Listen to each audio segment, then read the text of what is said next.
महिला रौप्य नाम का एक नगर हुआ करता था, जिसका महान राजा अमर शक्ति था। वह बहुत महान था।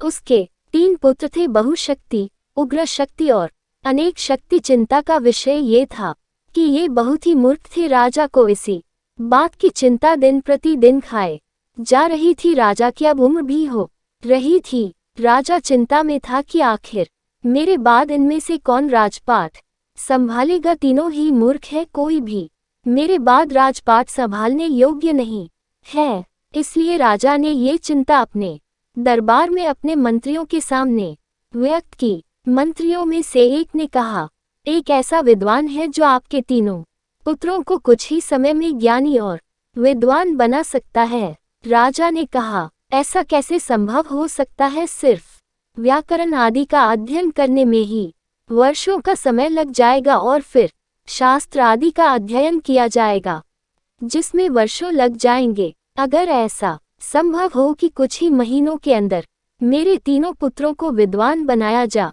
सके तो उस विद्वान का नाम मुझे बताएं।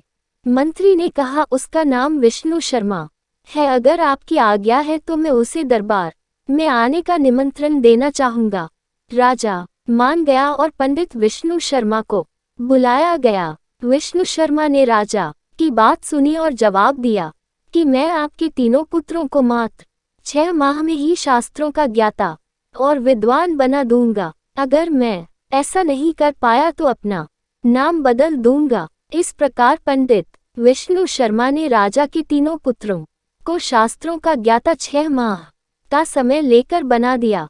असल में विष्णु शर्मा ने शास्त्रों को पशु पक्षियों की कहानियों में परिवर्तित करके एक पुस्तक का निर्माण किया था। ये पुस्तक किसी भी मूर्ख से मूर्ख व्यक्ति को बुद्धिमान और शास्त्रों का ज्ञाता बना देती है।